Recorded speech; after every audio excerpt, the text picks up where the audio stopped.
The story of the workspace in one plaque. Hi, I'm George the Antique Nomad. Come with me as I wander the country in search of valuable vintage, amazing antiques, and cool collectibles. We'll buy, sell, and trade at antique malls, shops, and shows, estate sales, flea markets, thrift stores, anywhere people go to find really interesting things that just aren't made anymore. So come on, let's go. Good morning, antique and vintage fans. I'm George the Antique Nomad. That freeway behind me is I-70, which cuts right through the heart of Missouri between St. Louis and Kansas City. And this is one busy freeway. In the old days, Highway 40 that preceded it was called the Main Street of America, and it was one of the main cross-country routes then too, which is why there are a lot of businesses with freeway frontage, including this one. This is Veranda Antique Mall. This is one of a number of antique malls facing I-70. I've been to Apple Annie's with you. I've been to Brass Armadillo near Kansas City with you. There's a couple of other ones we haven't seen yet, and this is one of them. I haven't been here since before I was filming for YouTube. So let's see what they have to offer. I remember getting a nice piece of royal ducks here last time, and you know, sometimes it's the memory of what you got before that brings you back to a place. Wanted to shoot back towards the opening of the store so you see how really vast this place is. It goes way back, so it seems smaller from the outside than the other malls, but it's actually pretty substantial. Please sign the top copy for me, please, so you can take that bottom one with you. Couple of promotional cars here. A 63 Chevy. I'm hoping to get a big collection of these pretty soon. Here's the 59 Rambler wagon by Johann. So these are the originals made in Detroit. This vase with the encrusted decoration is Weil Ware, and it is the Ming Tree pattern. From about 1950, they have $70 priced on this. It's one of the more valuable pieces in their line. Here's Pfaltzgraff's Midnight Sun, and you can see it came in blue and black. It was a great pattern right around 1990. Treasure Craft made the canisters for it. Pfaltzgraff refused to give them the information on how to do the glaze and said you'll never figure it out, but they did. It's neat though, especially the black on black. Interesting, the mix of the gloss with flat to create the design. These Coke trays are fun. They're priced really well, only $10 to $15 each. They're from the early 60s, but there's a lot of those around. This piece is not marked because it's an early version of this. It would hold taper candles. Then you could put some sort of a piece in the middle if you had one, like a horn. And it says, patent pending, but it does not say Fenton. They did not use the applied oval label or the stamped oval label at that point. This is from about 1970. It's only $10.50. I think I'll get it for that price. Bigger, heavier, and not as well detailed as the Britain soldiers were these lead soldiers called Man Oil Barclay from the Second World War, but they are collectible too. You see prices around $10 to $15. Here's a few unusual pieces. I like this one with the percolator in it. You don't really see the autumn leaf percolator much. This one was done for the Collectors Club by China Specialties to be a warmer. Some of these are later patterns. The Collectors Clubs did have additional pieces issued, like that pot in the back is a 1995. They had Hall do with a textured background. This one here, also a limited edition by China Specialties. But then we have the original donut. No, this is the 1991 donut. See, again, there was a lot of interest in this in the early 90s and a lot of additional pieces made. 2003 for the collectors group, all these Nautilus pieces. They're fun. I think they're great, and, you know, why not add them to the collection, but they are newer pieces. Gosh, this seems like a great deal. 20 bucks for all those soda bottles. A few interesting ceramic pieces here. The Weller Malvern pot is nice with the texturing in the background, 1920s vintage. The owl is Van Briggle, believe it or not. It has a hairline crack, so it's only $40. And this is also a Weller piece. This Florenza, it is the fan vase there that you see. And the little ombre piece is Rookwood pottery from 1907, green and mulberry, priced at $200. I like these Matlock's Poppy Trail candles too from 1959. I always like the candles that twist around the candle, and I think that's a really great design. You don't see those very often. They're priced at $63. Look at this Japanese battery-operated machine gun, brand new in the original box for $369.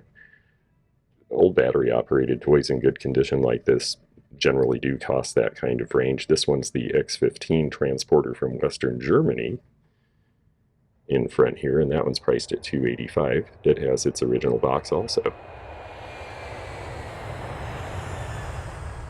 So if you're going to be in the Shriners, this is the outfit to be in.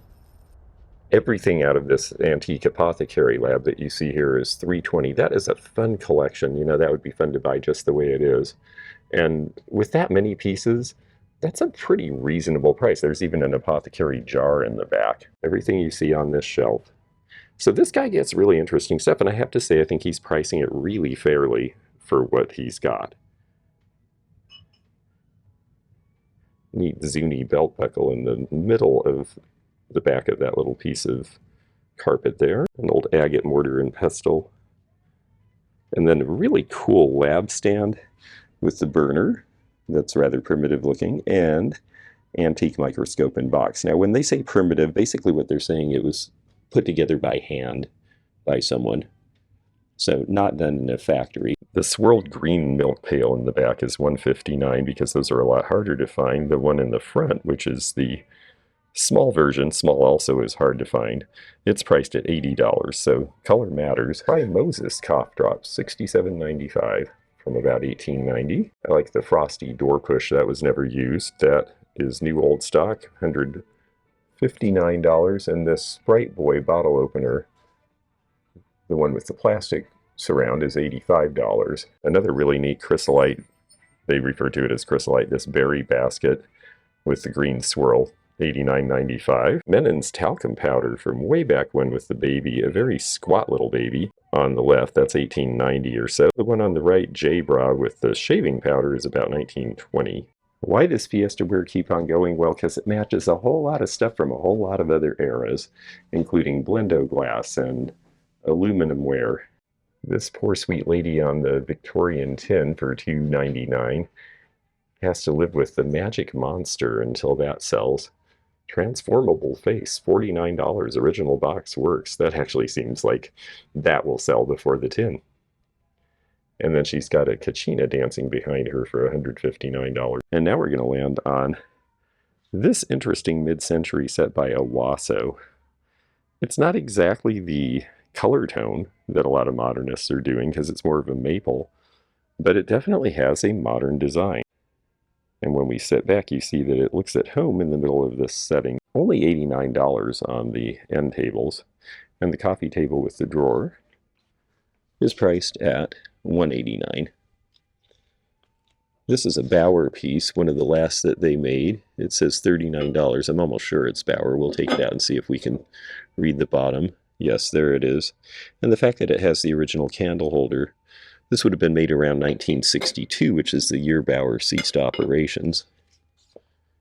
$39 is a good price for that. In the old days, that would have been cheap enough to buy for resale, but not as many people are using chafing dishes these days. It seems like there's a lot of things that are buyable for people who are collecting, and there are definitely some resale buys in here as well.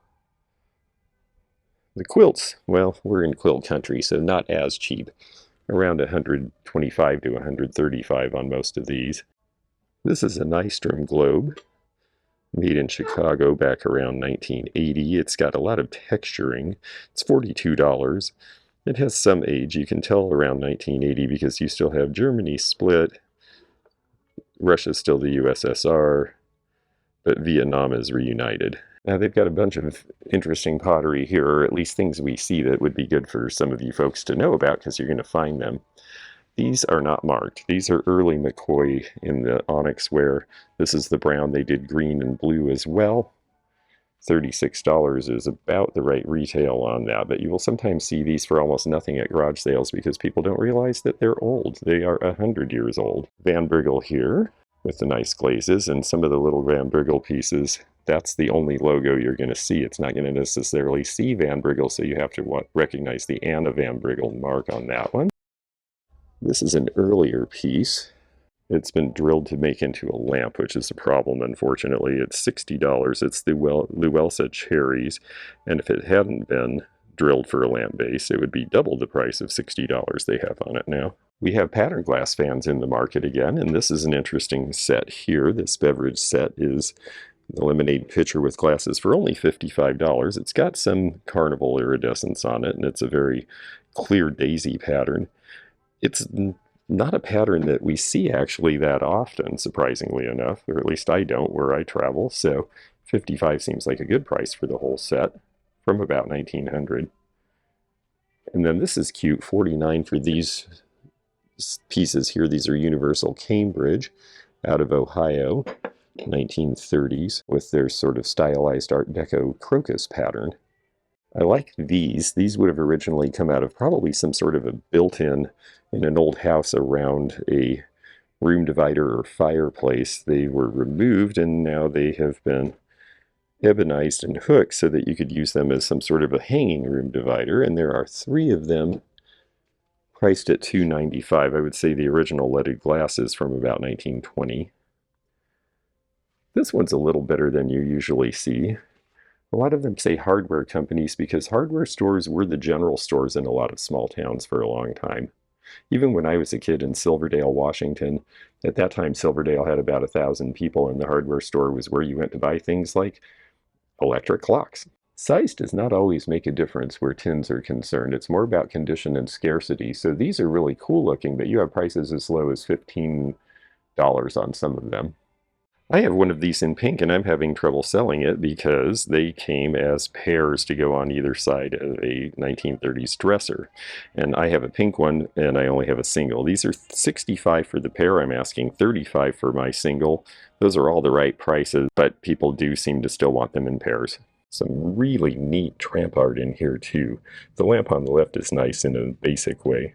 But then there's this mosque in the back. It's a smoking set priced at $3.95. I've never seen anything like that. I've never seen anyone do a Middle Eastern display. Of course, guys in the war were stationed everywhere, and they did what they saw. So that's really fascinating. And then this one is from the USS York County. Now, it says it's only 1988, so not ancient, but I still think that's really interesting and old enough. And at $39, I think I might get that one.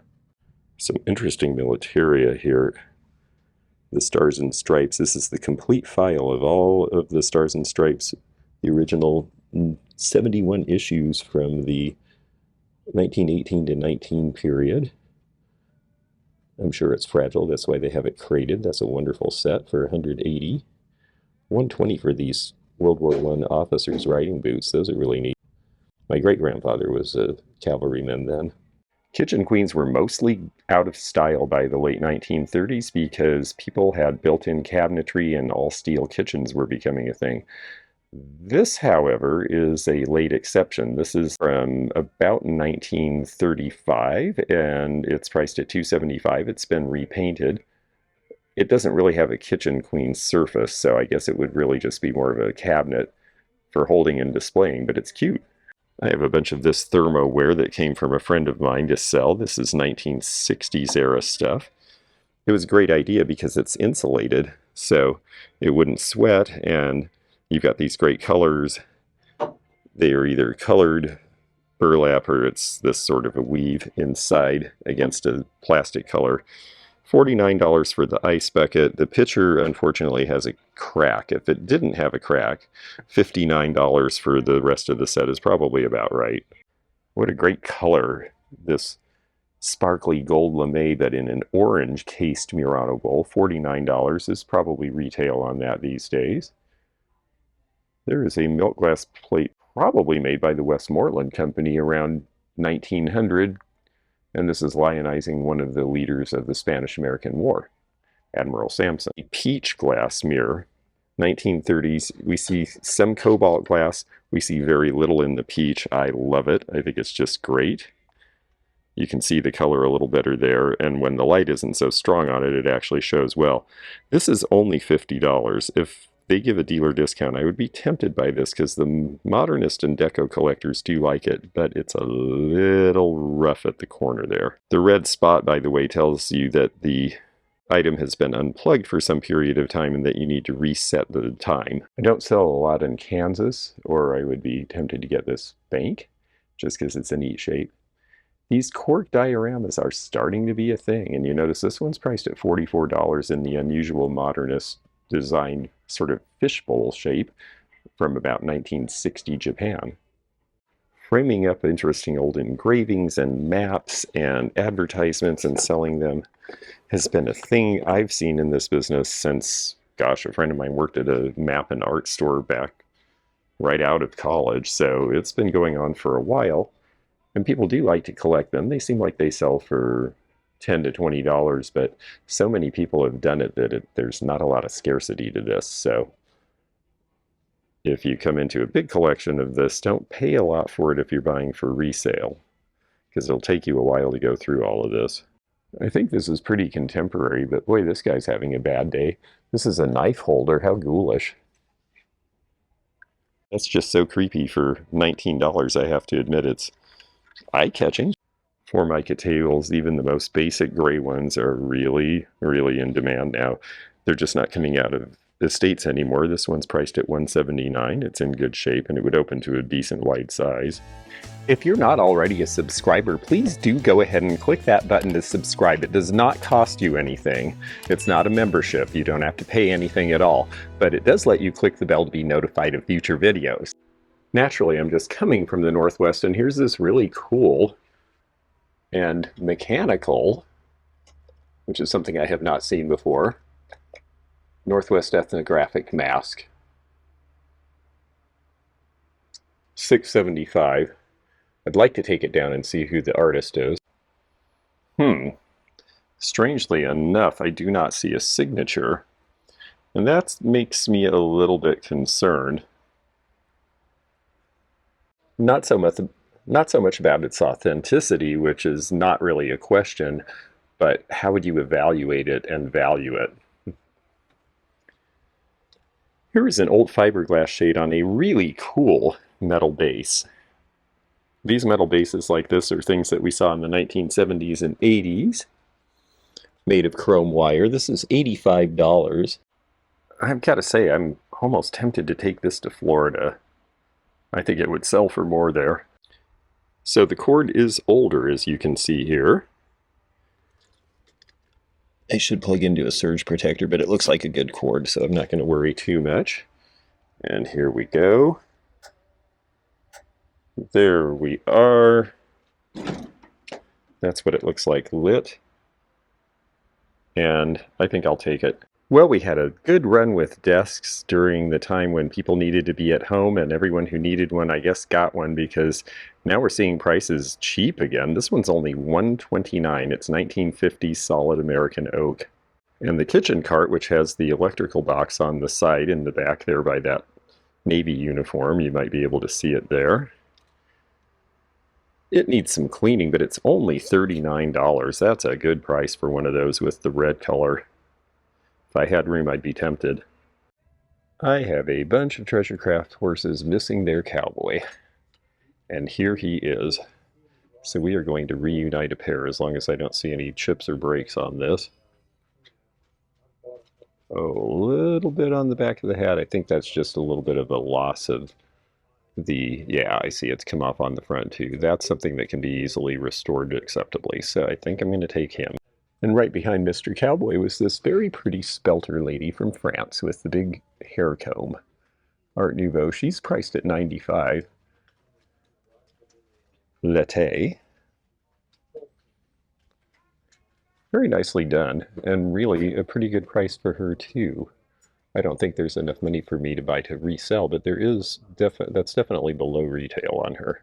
Look at the old 70s terrarium. I wanted one of these really badly when they were new. They usually ended up looking pretty bad because they got scratched very easily when you put the dirt in, but this one has never been used.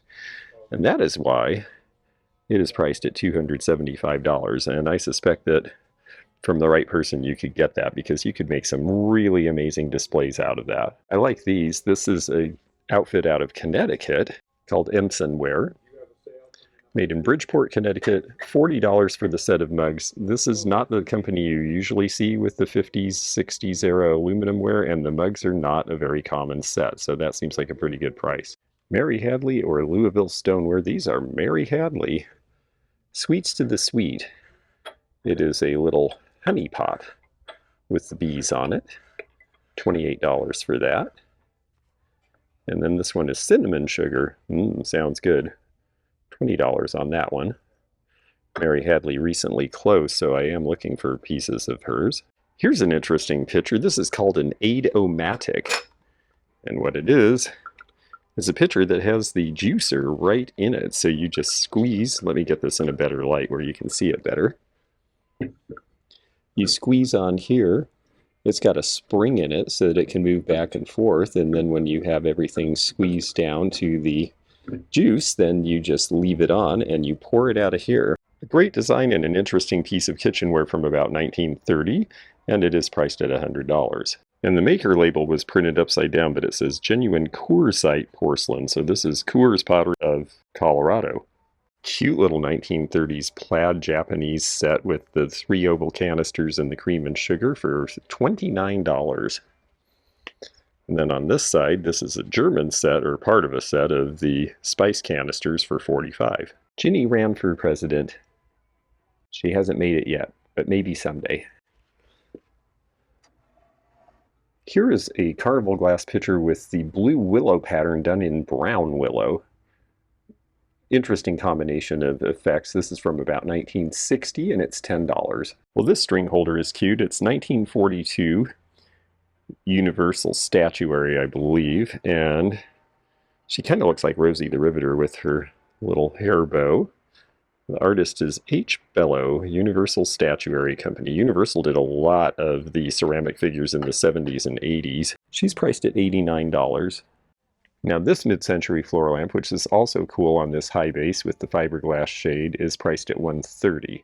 So that makes me feel even better about the one that I bought. And here's the Madeline lamp. This one is a famous design. It is priced at $750. It would need a little bit of repainting. But this was done by Jack Heywood for Madeline Lamp Company around 1975. And next to it you see this little table with the swoopy lines of Adrian Pearsall. His seating definitely has those shapes, and you see the little table here does as well, priced at $200. The Farfisa Company from Italy. So much of the organ sound in mid-60s rock and garage music was done by Farfisa organ. This one is a Pianogram II, priced at $200 today. We see these around a lot, although not usually reupholstered in zebra, which I like. But this particular wire with this kind of a base in a swivel chair is by a company called Homecrest, and they had these big springs that they could bounce on as well. They're actually very comfortable to sit in, and this one, with the interesting upholstery, is priced at $175. The George Nelson Vitra clock they have priced at $300, and this George Nelson cigar bubble lamp, this is a newer production, but it is still a George Nelson design, priced at $500. He did great work. I've always liked groupings of his lamps. Brass is coming back, and if I had room and was headed towards Seattle instead of away, I would probably pay $60 for this 1980 oval hall or sofa table. And the rolling chair here, this is a Herman Miller by Eames. So they do have mid-century designer furniture and other mid-century items in this store, which doesn't surprise me because a lot of stuff was made in the mid-century in the St. Louis area. Interesting barber painted pole here. This looks like it was a newel post originally. They have it priced at a little under $300. Cute little selection of McCoy there. Priced about right, $49 on the tulip vase. Neat to see all of the pieces from the 50s. This classic squarish plastic fantastic canister set. Salt and pepper, coffee and tea, flour and sugar, and the bread. And cookies. That's the most complete set I've seen in years. It looks like the total for all of it would be around $75 for the canister set, $45 for the bread, about $30 on the cookies. The big problem with these is that the lettering would wear off, so look for condition as much as possible on these. They have the Mark's Best of the West poncho horse. The older version and the newer version, although both of those versions are going to date back at least 40 years now. $250. I always think these little English servers are a nice way to get a little bit of extra space in a kitchen or a dining room if you're serving, and they almost always have this great Art Nouveau tile backsplash. And then we've got a bunch of blow molds. Christmas in July and Halloween. It's really incredible how much the prices on erector sets have fallen. This is from 1958. It's absolutely complete. It's in great shape. It's clean. It seems to have all the parts and the engine. And it is only $75. And I like these fiber optic lamps. These are definitely starting to sell. This one's priced at $145. This Murano ashtray for $17.50 seems like it should go with me. Well, I have had a lot of fun here at Veranda Antique Mall. It is to the east of Columbia, Missouri on I-70, and I recommend it.